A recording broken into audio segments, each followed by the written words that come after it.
All right, let's talk about something that's on pretty much everyone's mind these days, the AI revolution. I mean, it is moving so fast, it feels like we're all just trying to hang on for the ride. So that brings up some huge questions, right?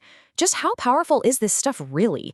How does it even work? And the big one, how do we get all the amazing benefits without, accidentally messing up our future?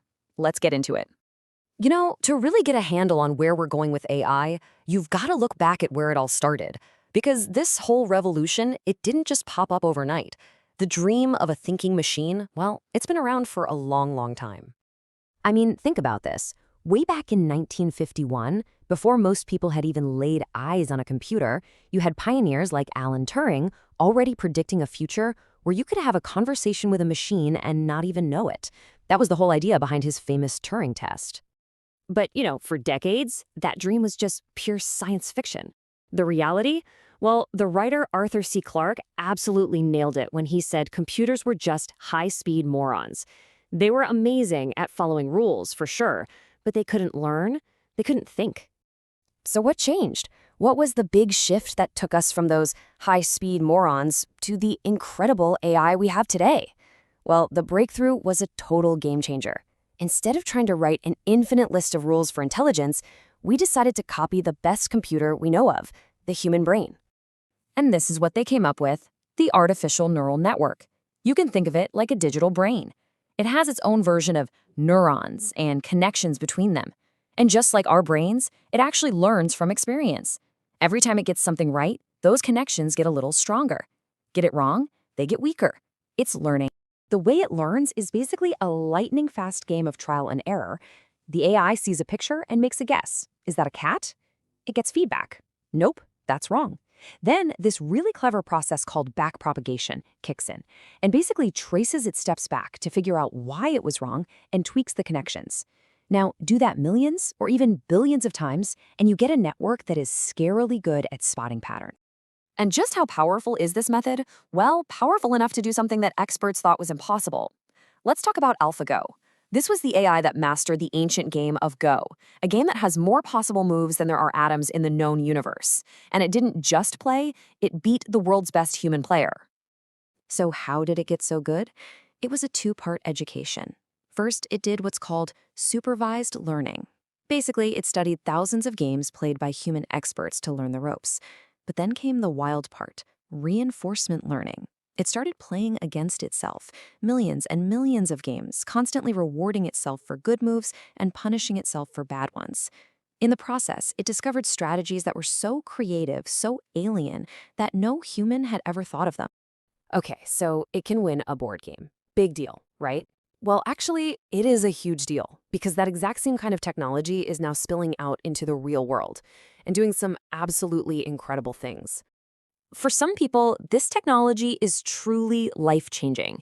This is Miles O'Brien. He's an arm amputee, and he's literally teaching his AI-powered prosthetic arm to understand him. The AI is learning to interpret the unique electrical signals from his muscles, turning his intention into motion. It's just an amazing example of AI helping to restore what was lost. And in medicine, wow, AI is giving doctors what are basically superpowers. There's a model called Mirai that can scan a mammogram and spot patterns invisible to the human eye, predicting a patient's risk of developing breast cancer up to 5 years in the future with 84% accuracy. That's a game changer for early detection. It's also completely changing how we find new drugs. I love this analogy from chemist Patrina Kamya. She says using AI to find a new drug molecule is just like using Airbnb. You put in exactly what you're looking for, and the AI sifts through billions of possibilities to find the handful of properties that are a perfect match for the disease you're trying to find. And it's not just our bodies, it's our planet. In California, there's an AI system that never sleeps. It's constantly watching over 1,000 cameras, 24/7, looking for that first tiny wisp of smoke that could signal a wildfire. It's like a digital firefighter, helping us get a jump on these fires before they become disasters. So this all sounds amazing, right? Curing diseases, fighting fires, but, and this is a huge but, there's a flip side, a really dark one. The exact same technology that does all this good can also be used to tear apart our very sense of reality. And the people who are warning us the loudest, they're the ones who built this stuff. Professor Hani Farid puts it about as bluntly as you can. We are fast approaching a world where we simply won't be able to trust what we see and hear. And don't think this is some distant sci-fi problem. It is happening right now. In 2023, a single AI-generated fake image of an explosion at the Pentagon went viral. In a matter of minutes, the stock market dropped by $500 billion. That's the real-world impact of one convincing digital lie. So how on earth do they do it? Well, one of the most clever and kind of terrifying methods is called a GAN. You have two AIs fighting each other. One is a generator, like an art forger, trying to create a fake. The other is a discriminator, like a detective, trying to spot the fake. They go back and forth, getting better and better, until the forger is so good it can fool anything. Another method, diffusion, is like watching a sculptor work with a block of static, shaping random noise into a stunningly realistic image based on just a few words of text. All of this leads us to the biggest, most urgent question of all.